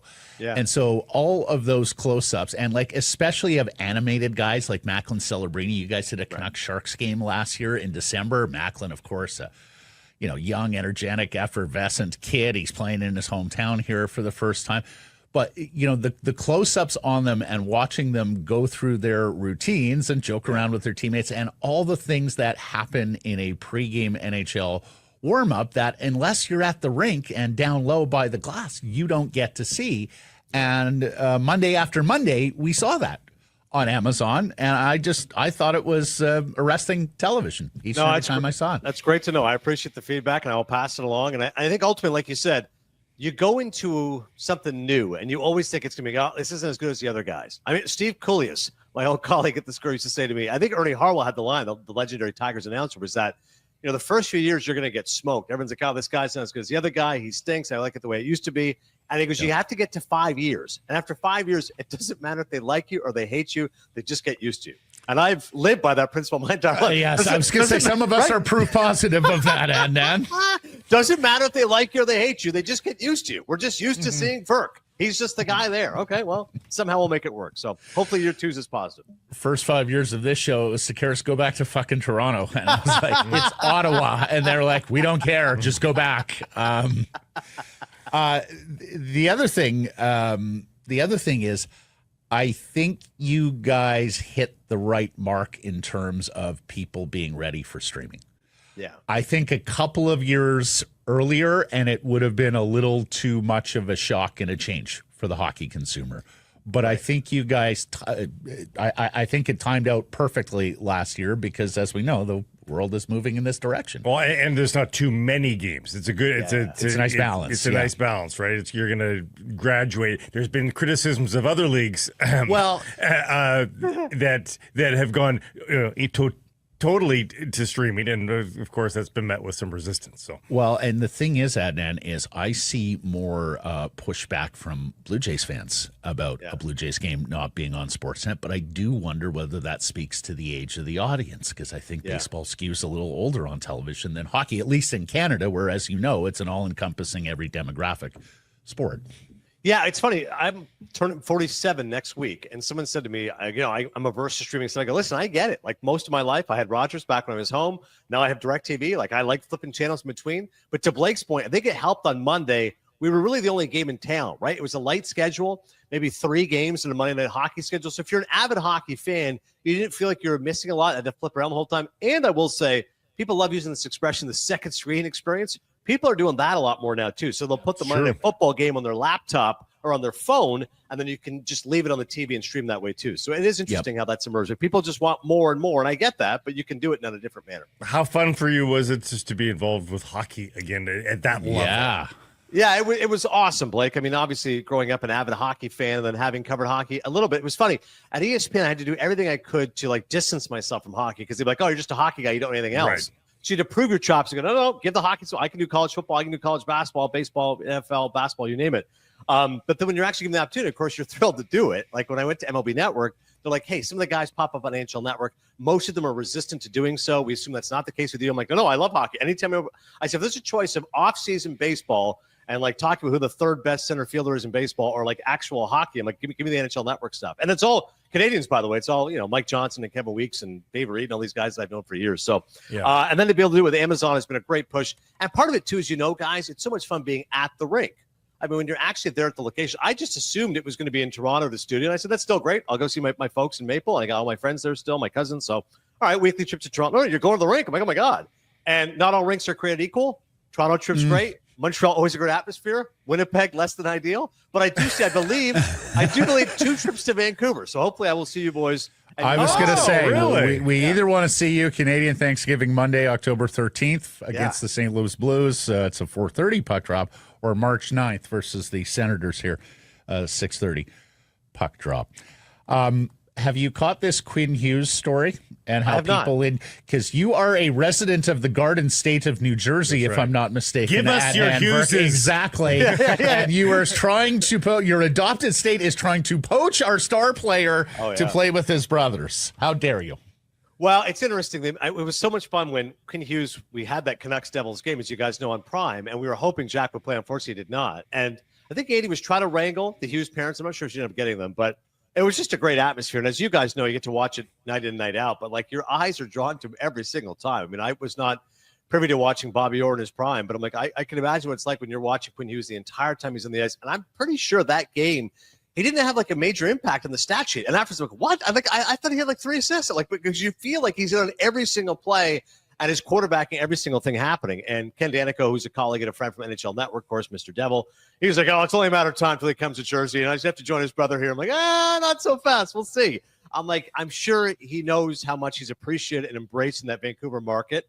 And, listen, is there appeal to playing with your brother? Of course there would be. But I think at the same time, sometimes people kind of put the cart before the horse and just assume, in a couple of years he'll be gone. Like, not necessarily. I think if Quinn Hughes built a winner there in Vancouver, if they have success, we all know it was a down season, he'll be more apt to stay there long term. But he's a hell of a player, no question about it. Well, it's the weirdest story here, Adnan, because people would have connected that dot anyway. Either those brothers coming here or him going there. Obviously, easier to move one guy than it is to move two. But then Jim Rutherford of the Canucks brings it up, like apropos of nothing. And so that was not a can of gasoline. That was a truck. And all of a sudden, people are like, well, if they're worried about it, I guess we should be worried about it. So, I can't think of another instance in sports, really, Adnan, where a front office has not tipped its hand, right, has started playing a game that nobody else knew that was even being played yet. Like, it was very bizarre. How did he phrase it, Blake? Like, we all are aware of the fact that people are desirous of him going to New Jersey? Like, something to that effect? He said one day playing with his brothers. That he, we know he'd one day like to play with his brothers. And everyone's like, well, put the brakes on. No, what do you mean? We can think that, but you can't think that. It's one of those things. So you can think that. You just can't say that. Yeah, you can't say it at the very least. So it does feel like impending doom to some degree, but everybody's just trying to feather the bed and bring roses every day and try to court him to stay. So, he's got 2 years left. Right. You're wondering because we've seen it happen in Canadian markets. Matthew Tkachuk, most notably, of course. Yeah, exactly what you said. Just bring those roses, man. Feed him some grapes, whatever it takes. Like the next 2 years, whatever it takes to make quick. Obviously, the money will be taken care of. Whatever he wants, that largesse will be taken care of. It's just a matter of actually winning, being comfortable, etc. So, listen, I think if it was different markets, it'd be more of a challenge. But Vancouver's a robust market, and it's funny. Everybody wants to go to Florida now. Ed Jovanovski had that great line. He was like, we had no state tax when I played there too. Like, let's not make it sound like this has now changed and every single NHL player just wants to play in Florida because of no state tax. Yes, that's an attractive part of it, but they're Stanley Cup champions. Who would have thought the hockey capital of the world would be Sunrise, Florida? So there's different reasons why different markets become attractive, and there's ebbs and flows. And Jersey, listen, I love living here. I think it's a good market. I talked to Sheldon Keefe about it, having come from Toronto. He was like, yeah. He goes, like, I think Jody Shelley asked me, can you walk down the streets of Manhattan and nobody knows you? And he's like, well, it's not like Yonge Street where I could definitely not do that for 10 paces, but you'd be surprised. He goes, I will walk certain areas. Like, hey, coach, like there's Devil fans everywhere, but no, it's not Rangers and like Islanders is kind of niche, different than Vancouver. And you hear some players who would like to escape that, but Quinn strikes me as the kind of guy who I don't think the pressure impacts him. I don't think the responsibility bothers him. I don't think he's a guy looking to hide. I just think he's a great player. He wants to win. If the Canucks have 2 solid years, he'll put his flag down. Sunrise, the hockey capital of the world. when we first took Blake to Sunrise for the draft and was 2015 or what, staying in Lauderdale, I was like, you just watch. Great outlet malls. You just watch the drive we're about to make here. And I told him it is truly one of the great outlet malls in America, Sawgrass Mills, right beside the rink. So there you go. Okay, go ahead. No, I was going to say, I talked to Stu Gotts and the Dan Levitar show guys, obviously my buddies in Miami, and they're laughing. They go, the amount of Canadian media who were hoodwinked, who thought they were going to be like on the beach in Fort Lauderdale. Like Sean McDonough told me last year, like, oh, I brought my bathing suit. They're going to be like, no, that's not Sunrise, Florida. Like, you can do that. You can stay at Fort Lauderdale. Then it's going to be an hour trek to get to the game and rush hour and all the rest of it. Or you can do what you guys do, which is strip mall, some used car salesman. You just hang out at Sunrise and live the good life. Yeah. Who are the 9 gentlemen in blue that keep winning baseball games in Toronto, by the way? It's been a great story, fellas. I remember that series. So the Yankees went into Toronto, and the Jays were 3 games back. And I go, well, if the Jays take 3 or 4, like we'll have a good race here in the AL East, and we'll see what happens. The Yankees probably win the race, but we'll see what happens. And then I said, of course, the Jays sweep them and rip off 10 straight home wins. Like, oh my God, what is going on here? And they go to the All-Star break, which is the worst possible time because the team's playing so well. They go, all right, Yankees will regroup. Here they go. And again, the Jays take 2 or 3. It's one thing to have your stars playing well. And Vlad Jr.'s had, relatively speaking, guys, a pedestrian season, like good average. He's a good player, but not much power. Like he's on pace for like 24 home runs, maybe even less than that. But it's the unheralded guys that have really stepped up. Addison Barger started as a AAA third baseman, and now he's a key part of that lineup. Ernie Clement hits 7th, and hits 300, which is amazing. Heineman stepped up. Davis Schneider, some big hits. Rodriguez in the bullpen. Like you can count on the big 3 horsemen in terms of Gausman, Bassett, Barrios. Once again, Bassett's got great splits. He's great at home, not so great on the road. And again, George Springer, who would have expected to have his best season since 2021? And Alejandro Kirk's an all-star catcher again. Mm-hmm. But it's those 6 through 9s. Like when Miles Straw is going to go big hits, you go, okay, there's something special brewing. And I'd said a few weeks ago, I did not think the Jays were a contender yet. Now I look up, fellas, I go, hey, Tigers are 1-9 in their last 10. Astros have had no meaningful contribution from Yordan Alvarez, their best player. The Yankees are reeling. 4 errors last night. They dropped 2 or 3 of the Jays. And the Red Sox finally cooled off after their winning streak. So why not Toronto? This is the best stat every Blue Jays fan is saying while they wait for the other shoe to drop. The last time they were in first place at the All-Star break was 1993 when they all won the World Series. Do you believe they should go out and just get some reinforcements by the deadline, or should this be like an Alex Anthopoulos, go for the big cheese, like whoever the biggest names, number 1 starter sort of deadline? It's number 2 for me, Matty. For this reason, Bo Bichette's had, again, a good season, not a great season. But I think he's gone for this very fact. Him and Vlad were always intertwined together. So Vlad got $500 million, which is an overpay. We all know that. But you had to sign the guy because you don't want him to leave. So Bo's going to go, well, I'm getting like $250 right there. Go, what are you nuts? Like, dude, you're a good player. You're below average defensively. You're above average offensively. Like, you're like a 3-year, $70 million kind of a player. He's going, well, F that. I'm out of here. So to me, I think Bo Bichette's gone just on personality alone. Like, unless I get a massive contract, I'm not going to stay here and watch Vlad get $500 million. So with Bo certainly be gone, Bassett's a pending free agent. Springer's got 1 more year for this. You can't really sure what he's going to provide for you next season. You absolutely have to go for it. How many more times are you going to have the Yankees in a down season? The Red Sox right now relying on a lot of youth. The Rays, who were sensational and now been the worst team in baseball since June 28th. And the Orioles are awful, cellar dwellers. This is the time for the Blue Jays. This has been 10 years of Shapiro and Atkins. You have yet to win a playoff game. And Bo could be walking at the door in 2 months. Give up what you got, push the pedal to the metal, and let's see this Blue Jays team finally win a playoff game. Haven't done that in 10 years. 100% with you. Lastly, we said we can't wait.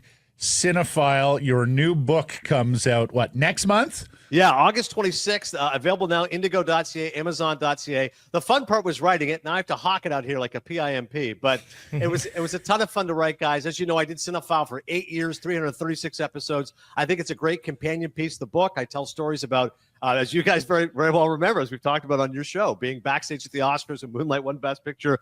Blake's favorite line from Ben Lyons, still a great night for the Academy.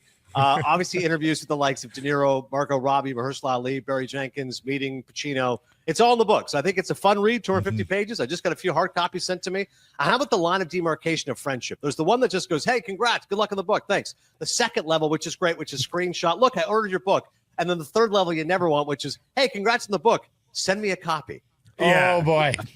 If Pacino could hawk the book, if Pacino could hawk the book, he would sound like what? Yeah, I tell the Pacino story in there when I met him, and I had to pay a lot of money to go meet him, but it was a meet and greet, and it was awesome. And what he said to me was, I said, Al, you got to come to Connecticut. He's like, oh, sports. I love sports. I was like, yeah, no, come to ESPN. You got to come visit us. He's like, oh, that guy right now. And I'm like, it was during the NBA Finals. I go, oh, the Warriors, Steph Curry. He's like, yeah, he just. And then Pacino's eyes kind of glazed over, like he looked like Lieutenant Colonel Frank Slade. Someone, he goes, he just glides. Al Pacino commentary and Steph Curry. He just glides. Put him in the booth. Thanks, buddy. It's been too long since we've had you on, but I got to say, Adnan, still a great hit. Still a great hit. Have yourself a marvelous summer. Thanks so much, Matty Blake. Love the fact. Boffo ratings this month. Keep it going, boys, and hopefully I'll see you in Van City. Secure some price from the historic Wall Center. Big game downtown? Or how about 2 big games downtown? Make it more than just tonight. Make it a memory. Stay steps from the action here at the Sheraton Wall Center.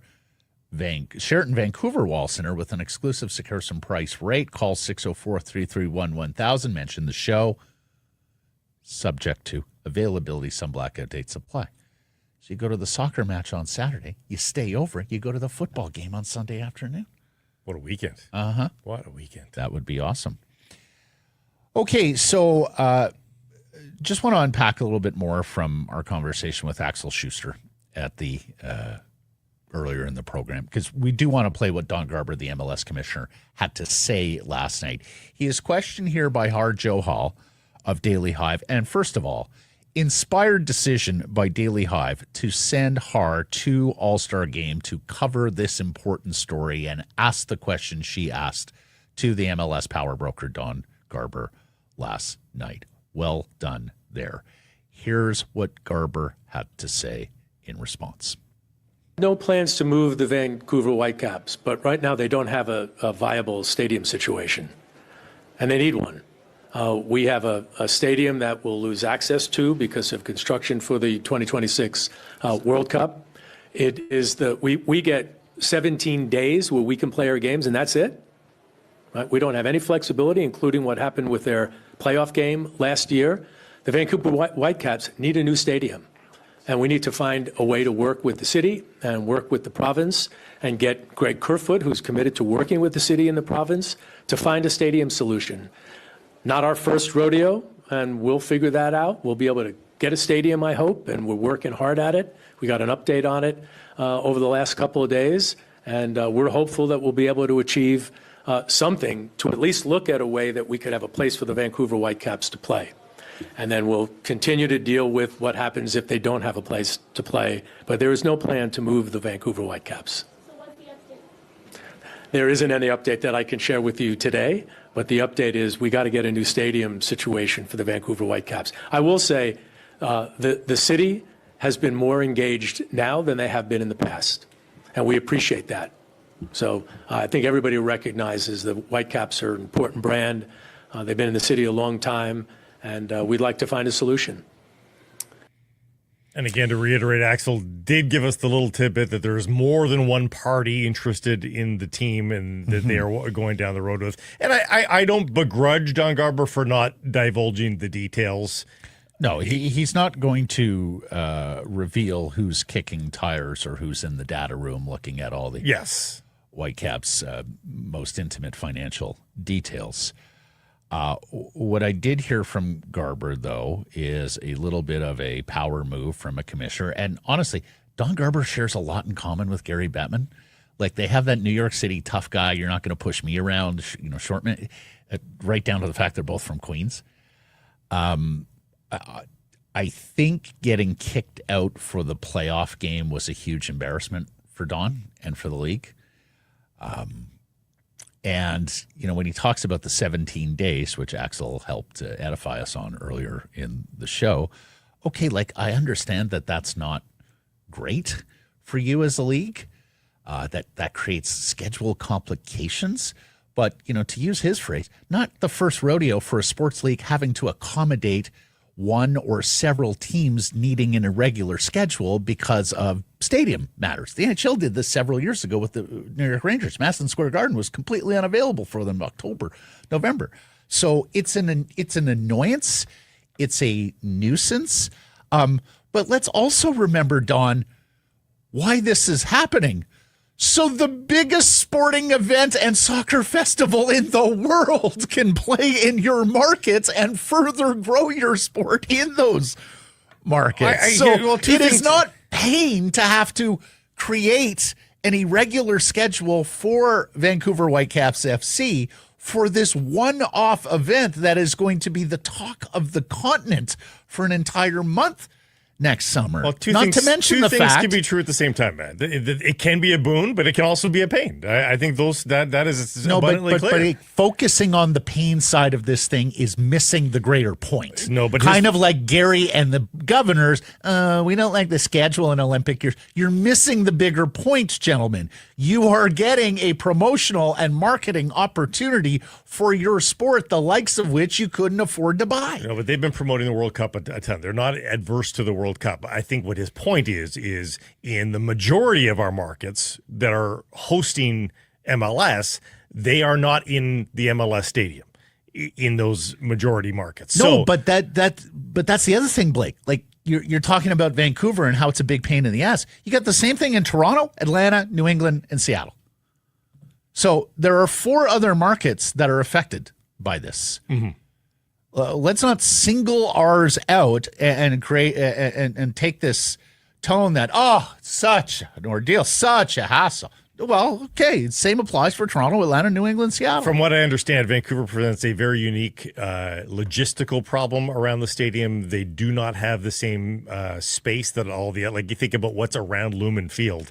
The expansive space, a lot easier to set up the full FIFA envelope in markets like that around Foxborough. Think about all the space around Foxborough. Like, this is a challenge here for FIFA, and that's why they want the extra time in Vancouver, because they know it's going to be intricate to get it in amongst all Fair the enough. And guess what? BC Place in Vancouver show out way better than those other markets. If you go and Google FIFA 2026 stadiums and you go to the official FIFA page on their stadiums, what photo and city have they chosen to highlight? Ours, with BC Place. No one's all arguing lit up that, though, in Matt. blue. No one's arguing that. I hear. Like, it doesn't mean it's not worth it. It just means it's a hurdle to jump over. That's all. The city being more engaged than it has been in the past. Couple of ways to look at that. Like, number one, I'm glad that Mayor Ken Sim and the people at City Hall recognize that there is now a matter about the long-term future here of Vancouver Whitecaps FC in this city. Not to mention Premier Eby and the folks in Victoria should also pay mind to that, because, of course, BC Place is a taxpayer owned and operated stadium that was renovated at a cost of nearly $500 million 10, 15 years ago. So there is a vested interest in keeping the Whitecaps there as a tenant and booking those dates. Now, the Caps lease with BC Place expires this year. As Axel mentioned, they're negotiating for next season. There's really no other option for the Caps, and BC Place isn't going to say no to booking 17-plus dates. That's what they're in the business of. But the huge ask is for either the city and province or a new owner or even a public-private partnership to finance the cost of a new soccer-specific stadium at Hastings Park. And you and I have had this debate before, and I'm not necessarily eager to go down that road, but I do think it is important to note that any new owner of the Whitecaps is going to require the stadium revenues to make it work financially, especially given the cost of acquiring an MLS franchise these days, which is in the hundreds of millions of dollars, and especially if they're digging into their own pocket to finance any kind of stadium construction. So it is... well, first of all, we don't know that they're looking for financing from the accommodation, yes. So that can take any number of routes. It doesn't necessarily mean a check. It can be lack of taxation. It can be free land in the case of the city. Right. It can be all that. It doesn't necessarily mean service tax on tourists when they come into hotels. There's many different models that have been chosen for this. Most of them are difficult sells with the public because outside of the staunchest supporters of a given sport or a given team, you have the large majority swath of taxpayers who aren't particularly fussy about their tax dollars going to any kind of professional sports franchises. That has been consistent across Canada. The easiest thing that you can see that would cause the least furor, though, is a gift of land, because doesn't involve the taxpayer having to foot the bill. There is no check that needs to be written. Correct. It is merely saying the hundreds of millions that you would otherwise have to have paid for this size of piece of land in Metro Vancouver, you don't have to write that check now. So that is worth a ton. Right. And I think that is how you'd have to frame the argument if you are the city. You go and say, look, Hastings Racecourse provided entertainment for the citizens of Vancouver for decades and decades and decades.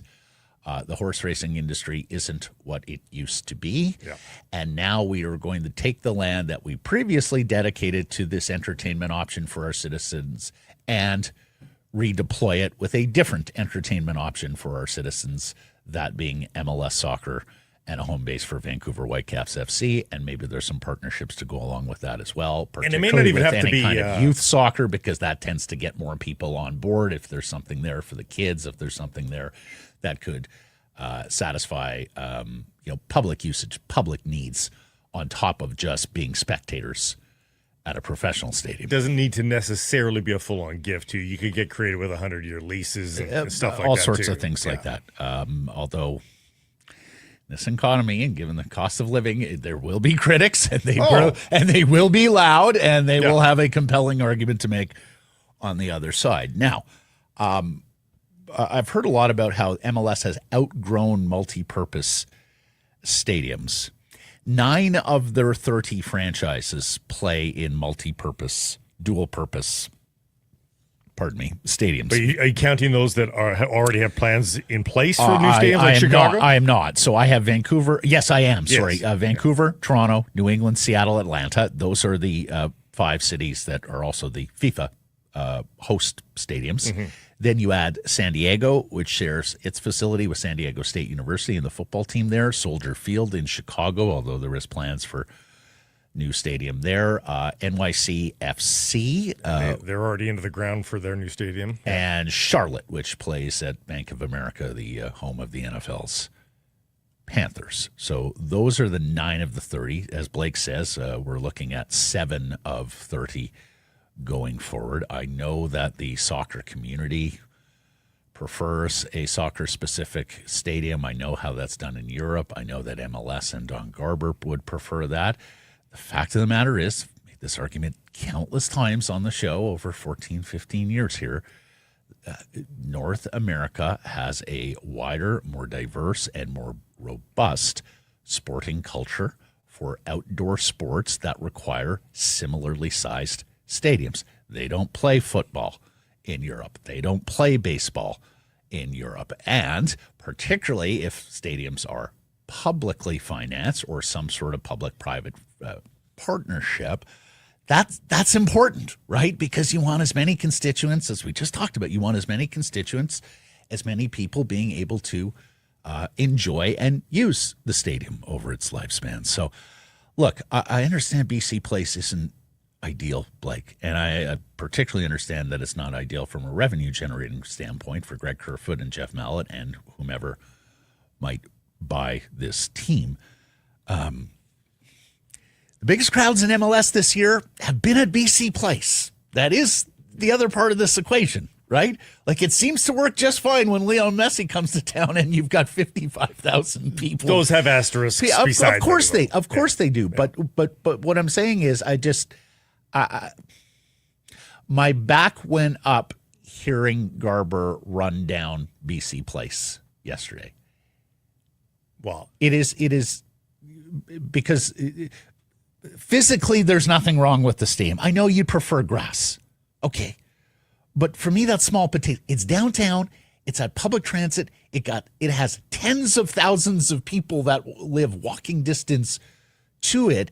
It is a common and long-standing assembly point for this community when it comes to sports. Well, I think he was very put off by scheduling snafus, including not being able to host a home playoff game. Mm-hmm. You know, that's something that they couldn't fathom, that their own team can't host a playoff game because of all things. And Supercross. And I hear you. Like, and come it on. was a terrible headline for them and an embarrassment. But guess what? You're just bringing more attention to it now. Like, it was a one-off. Move on. But here's the other thing, Matt, is that the ego bruise should not govern any part of the go-forward process on this franchise. Okay, so there's two things that a new We stadium, can't be a sucking on that soccer-specific still. stadium provides for them, is almost guaranteed a better soccer experience for the fans. If you've been to a soccer-specific stadium, Mm-hmm. the number of fans that the Whitecaps currently put in BC Place, if you put that into what is usually a 22,000-seat facility elsewhere in Major League Soccer, your experience in both of those environments would be entirely different. Mm-hmm. And I mean, it goes straight up when you go to the soccer facility. So they know that it's an if you build it, they will come. Once you've experienced that, you'd want to come back more often. Secondly, when you are trying to acquire talent, the players look at, where am I going to be spending the next 4 years of my life on this contract?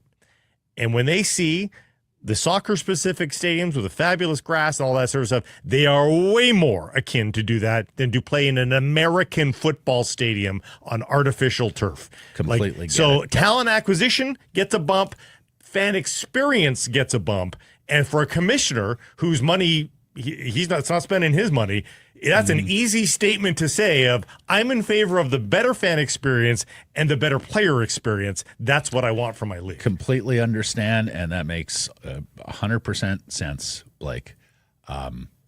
Didn't seem to deter Ryan Gauld. Didn't seem to deter a lot of the great players, and we've watched some of these players grow up before our eyes and turn into MLS stars. 4 at the All-Star game, most of any club. So that is, will that affect you with the Thierry Henrys, the Wayne Rooneys, the Thomas Muller, that sort of level of DP? Sure, fair enough. They're not really in that game to begin with.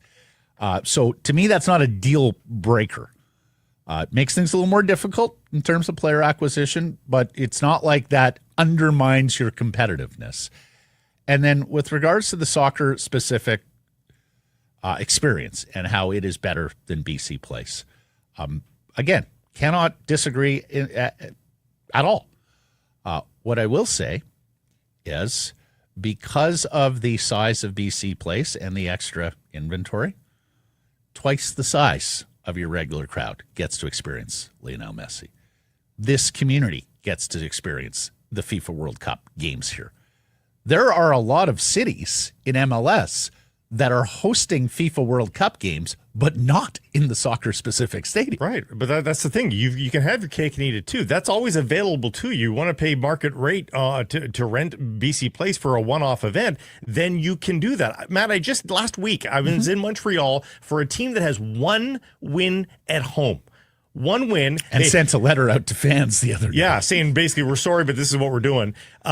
It's got an ownership group that most of the fan base detests. Like, there's not a lot to like at CF Montreal. The place was packed. Why? Because it's still fun to be there. Still a good atmosphere. It's and so when you only need 19,000 devoted fans to create that atmosphere, you are a way more viable business than asking 19,000 to fill up 35% of BC Place. Should say it's not just the 55,000 crowds, it's the 28 to 30,000 crowds too, right? Like, which they've done for playoff games and derby games, and so you would be forfeiting the extra people and the extra a few thousand. Like, I would hope that if they built it here, they would build it. If you say 22, that's 8,000, Blay. That's not insignificant. No, but that's what it is now. I would hope that they, when they build this one, would say, no, we're going to have 20. Like, BMO in Vancouver is 20, or in Toronto is 28 now. All I'm saying, Blake, is I heard Garber yesterday, and I got to chill. And I got to chill because I've seen everything, and he's 25 years now running this league, because I've seen everything that Canadian MLS supporters have said over the years that he just doesn't regard us the same way he regards the U.S. and the U.S. soccer project. I mean, look no further than the game last night. No Canadian anthem pre-match. 4 players from Vancouver. No Canadian anthem.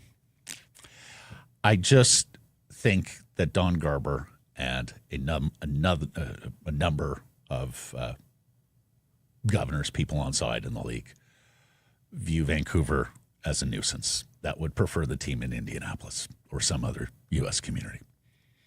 So the game itself, Brian White scores. Berhalter and Blackman start for the MLS All-Stars as they beat Liga MX 3-1. White becomes the first Vancouver Whitecap goal scorer in an All-Star game, the second player to record a goal contribution. Camilo in 2013. Remember him? He was fantastic. And, Caps Saturday, Kansas City, 7:30. Then they have a couple weeks off, and boy, did they need it. They have played a ton of soccer this season. We got Canadian Championships coming up, as well as the stretch drive in the MLS playoffs. We're inside of 10 games, right, after this one. So looking forward to seeing how they conclude what has been an extraordinary season to date. A lot of fun. Jays win again, 8-4. They take 2 of 3 from the Yankees, begin a 4-game set in Detroit against the best team in the American League all season. Vancouver Canadians, on the other hand, they have to get going. They lost their 4th straight last night, 4-1 to Eugene. They need 4 of the remaining 5 games here in this set with the league-leading Emeralds. Doubleheader today, starting with a nooner. Tomorrow's Fortis nooner. Saturday country night, 7 p.m. with a post-game fireworks and a mini fan giveaway on White Spot Family Fun Sunday. What they really need is Arjun Nimala to be hitting like he was in April and May. It's a 2-month slump now for the Blue Jays' top prospect. He's hitting 185 in July. He hit 158 in June. He hasn't homered since June 17th. So I'd like to see him turn it around. And the Seattle Mariners are getting a lesson from baseball's best team. Milwaukee wins 2 of 3 in the series, 10-2 last night, 6-0 on Monday. Seattle took a nip-and-tuck 1-0 second game in this series with all their great pitching. And that's fantastic, and we know how good the rotation is. But the other 2 games are proof positive. You need a bat or 2 here before the trade deadline on July 3rd. We're a week away. Yeah. Because when your pitching isn't elite, and you can't guarantee your pitching is going to be elite every night in the postseason, you do need another route to victory with the Sticks. 16-3 was the aggregate over the 3-game series. They're going to add a bat. They have to. Sure. Suarez, they should bring back Suarez. Yeah, there's been talk about that, but there's been talk that the price to reacquire is extraordinary. Yeah. And it's going to look very, very terrible given. Yeah, given what they, a lot of people didn't think they got right value. But you know what? And of course, it's always a question of ownership in Seattle and whether or not the owners want to spend the money. Typically deadline acquisitions can be a little bit more accessible than the free agent market in the winter months. But if not now, then when? I can't imagine there'd be anybody in the front office sitting around the table with Jerry Dipoto that says, no, let's bide our time here. No, you have a sublime rotation for another year here. You've got one of the best closers in baseball. You have Cal Raleigh doing his utmost offensively to float victories. The time is absolutely now, and I hope that's recognized. By the way, speaking of the Mariners, did you see the Ozzy Osbourne picture? No. Standing on a table, embraced with Randy Johnson posing for a picture. And the caption was, "I'd hate to be a winged beast flying into this room." Both of them notorious in their own way. Yeah, there are all sorts of Aussie moments that I didn't know happened that I'm seeing on my timeline these days as we remember the Prince of Darkness.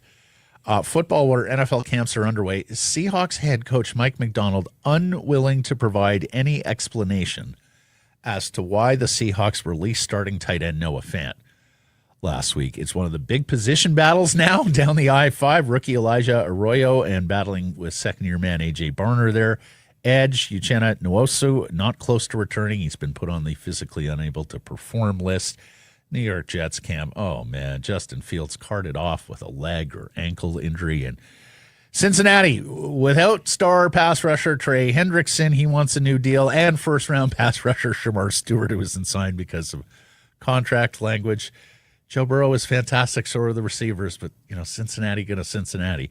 Lions face Hamilton Sunday, 4 p.m. at BC Place. Ronald Kent Jr. missed practice yesterday. A bunch of guys were listed as limited, including Nathan Rourke and Justin McInnes. You see the list there for those of you who are watching on visual platforms. Limited just sometimes means they're going easy on the guy early in the practice week. Late practice week, of course, this week with a Sunday game. So if you want to nurse some of these guys in the game with the bye coming up, that seems prudent. Are you pretty certain that Nathan Rourke is full health right now? I'm not sure he's full health. Like those oblique injuries can take a while to heal. Like some of those oblique injuries in baseball now, because of the swinging blade, those are 60-day injuries, some of them in baseball. Like guys on the 60-day IL with an oblique. I've seen a lot of that this year. And shout out to Surrey's Adam Svensson. We talked about Adam a couple of weeks ago on the Golf Report by the Whistler Golf Club, saying, hey, some of these Canadians really have to make a big push before and after the Open Championship to make their bid for the PGA Tour. And yesterday for playoffs. my bets, I said, hey, Canadians do well in these smaller fields, post-majors, opposite field events, a silly season in the fall. Canadians have won these in the past. Yep. And lo and behold, Adam with a 11 under 60 at the 3M Open in Minnesota. He takes the tournament lead. Be awesome if he could win this. he eagled 18. So he wasn't really on 59 watch because he goes in there on pace for a 62. But he eagles 18. Still a really good score. 60. Yes, yeah. And then you eagle it.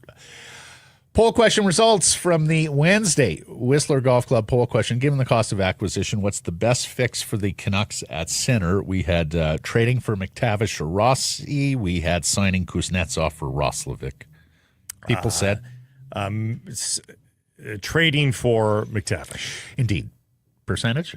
60. 71. Oh, boy. Sign Roslovic 14, sign Kuznetsov 9, trade for Rossi just 7. Boy, market's down. Yeah, market is down. Murph says, anyone who says Roslovic is out of their freaking minds, there's no way forward to get a proper 2C if they sign him. He's a more expensive, less versatile suitor. Ivy, acquiring McTavish or Rossi is going to be expensive. I think the Canucks should just sign Roslovic or Kuznetsov, salt and paprika. If we're all in to keep Hughes, there's no point in going cheap. McTavish. Errors and omissions from yesterday's program. I said Inter Miami on to Cincinnati. No, the game is in South Florida. Anything to self-report? Anything from the inbox? Anything from Yerke? No, hearing nothing. Thanks for joining us, everybody. Appreciate you spending some time connecting with the show. Please do subscribe to our YouTube channel, wherever you get your podcast. Follow on social. That's X, Insta, Facebook, TikTok, YouTube, Blue Sky, live on many of those platforms, noon Pacific time, weekdays. No more Friday shows in the summer, so Monday. And, of course, support the community sponsors you hear us talking about and keep it local.